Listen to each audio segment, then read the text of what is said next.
Say hello to my guest, Stephen Mickelsen, here at LSI 2023. Dr. Mickelsen, thanks for coming by the studio. Well, thank you very much. My pleasure to come by. All the way from Scripps. The company started down in San Diego, and it's not too far away. Is this your first time to come to this conference? Absolutely. I was really surprised that all this is going on and I wasn't aware of it. I'm very glad to be here. So what brings you out to LSI this year? Well, I started a new company, Field Medical, and one of my board members informed me that we should absolutely attend LSI, and here I am. Field Medical's in the seed stage at this time. We just started in August of 2022, and a very early stage company.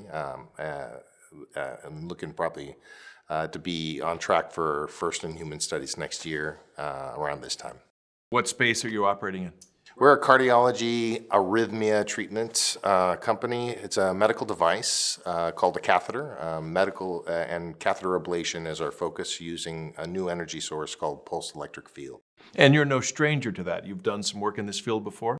My former company, Ferropulse, which started as a company called Iowa Approach and founded in Iowa of all places, it is currently available in Europe, and pending FDA approval in the United States, is anticipated to be available in the United States this time next year, probably.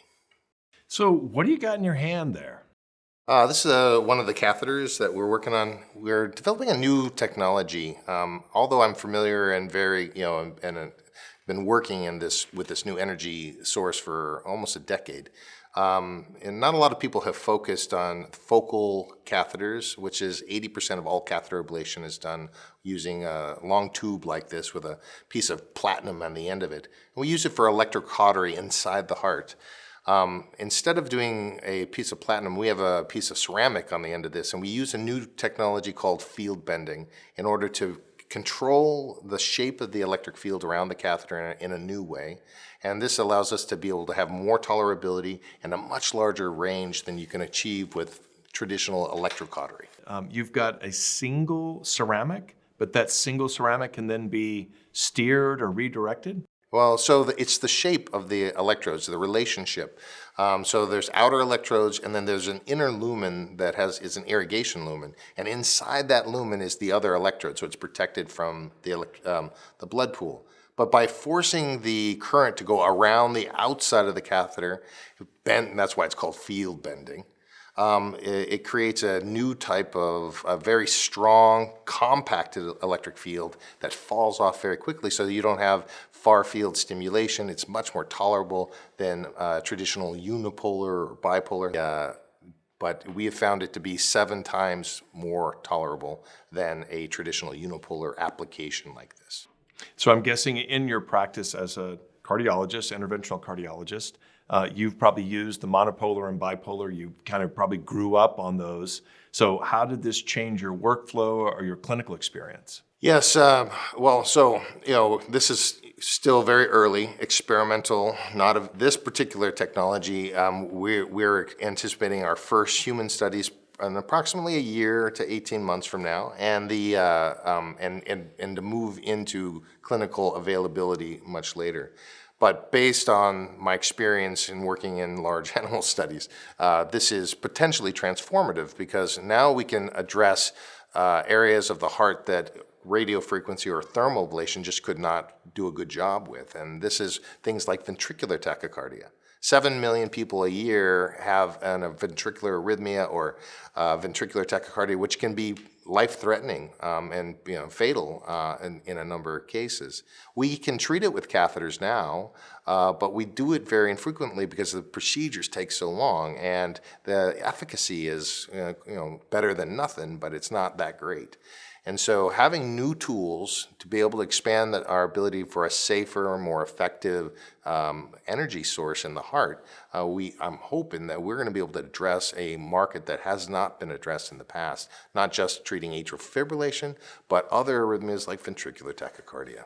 So in your clinical work, your world revolves around arrhythmia of the heart. And so you're finding you get to an area, this particular patient, you don't really have a tool bag. Yeah, we don't have a toolkit right now. We use drugs. They can be very toxic. They have a lot of side effects. And we use catheter ablation, but the efficacy of catheter ablation is challenging, to say the least, in the ventricle. It's well established in the atria as being the leading best therapy that we have available. And so to be able to expand from just atrial applications into the ventricle could potentially save a lot of humans, save a lot of lives. Yeah, and also, there are populations of arrhythmia patients that don't have, apart from pharmaceuticals. Yeah. And I'm a health tech guy, and I love devices. And I'm always encouraged when you really do some kind of reshaping. The heart is a very dynamic muscle. When you reshape that muscle and reteach it, and it relearns, forms those new electrical pathways, you get a resiliency that you don't find that in pharmaceuticals. Yeah, no, it's very true. The body has adaptation to the medicines, and unfortunately, in cardiac arrhythmias, anti-arrhythmic medicines tend to have some of the most toxic drugs outside of chemotherapy. And so really, procedural medicine is the best way to address it, either through an implantable thing called a defibrillator, which doesn't stop the ventricular tachycardia, it just saves your life if you get it. Whereas this type of technology that we're developing at Field Medical could potentially stop the ventricular tachycardia. So let's unpack it a little bit. I'm very familiar with monopolar, bipolar, and then multiple electrodes. They'll have several, and that's sort of how we tailor fields and the way that a lot of stimulation is done, or maybe ablation is done. But this is very interesting to have the second electrode is actually inside of the catheter. Yes. So tell me more about how did you uncover that? Well, very interesting because this is the third time I've built a pulse generator and worked with this new energy source.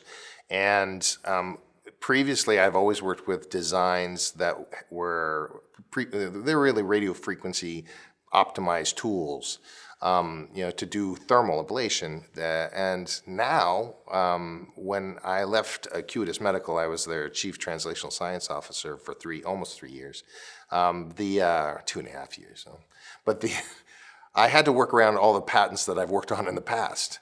And so I had an existential crisis, and I came to the conclusion that I better work really hard, thought about what are the fundamental problems that we're going to have to overcome for the second generation of pulse electric field.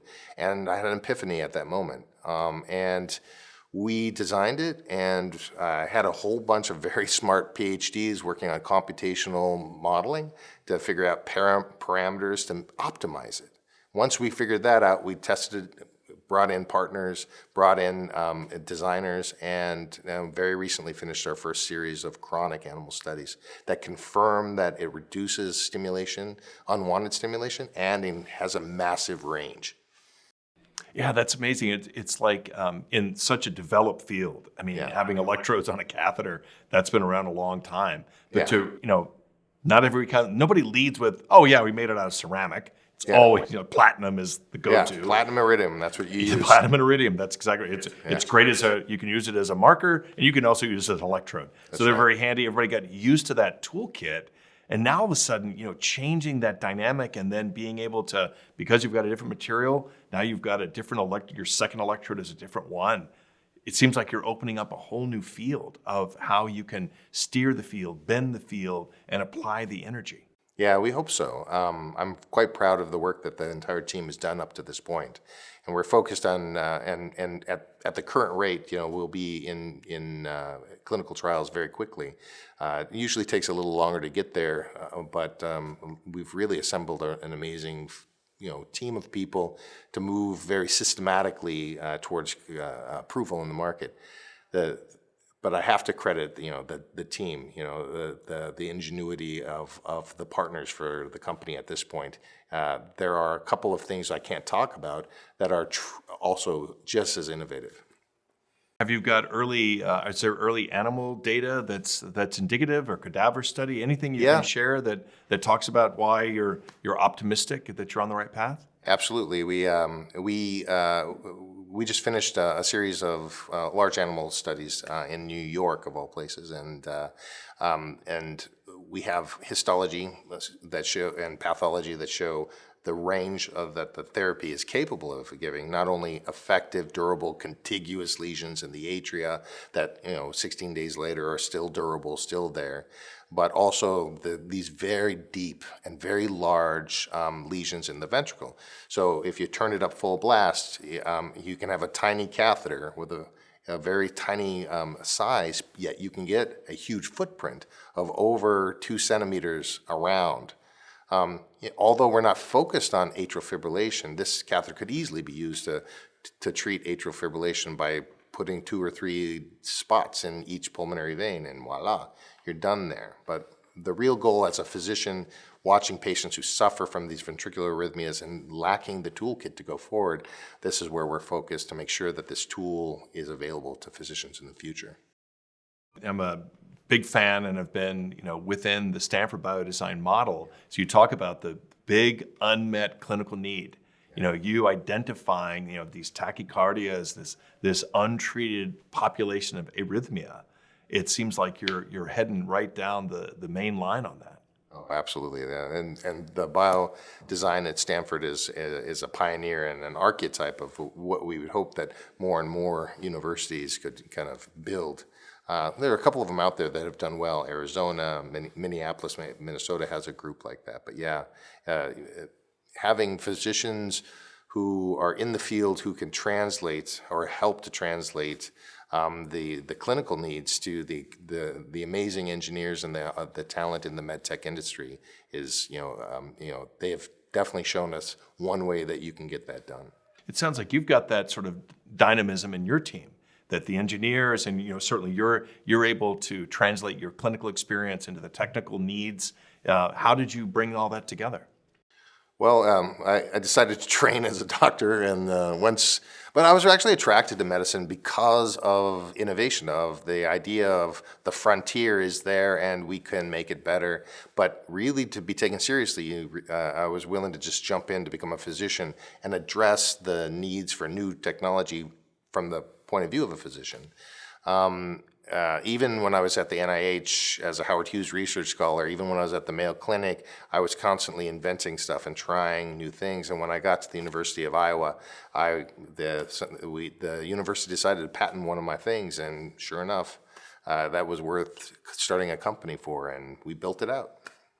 I think there are a lot of physicians like that out there. I can name a few, but I think it has made the path to innovation a little bit easier because you can be a content expert on the user need directly. So for these other physicians out there that maybe have that same aspiration as you, how would you encourage them to begin to get their toe into the water and learn more about this healthcare, this big burly healthcare system that we all love and enjoy working in? Well, a lot of people have great ideas, but they're afraid to become business people. They're afraid to actually decide, I'm going to actually start a business and I'm going to develop the technology. A lot of people have great ideas and they hand it off to other people. They license the technology or something like that. But that's no guarantee that if it's worth doing, you need to steward that idea from the concept to the market. I love that idea of stewardship of your ideas, that deepening the relationship with your own ideas. Yeah. I find so many entrepreneurs get discouraged.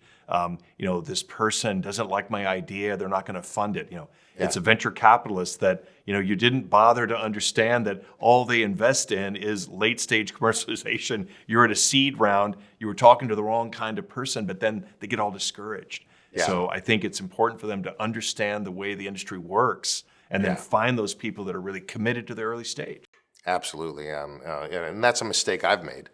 It's as an entrepreneur, you don't know the difference between venture capital and angel investors, and really understand the difference of what stage people invest in their comfort. And so acquiring surrounding yourself with the right group of people is a very important learning opportunity.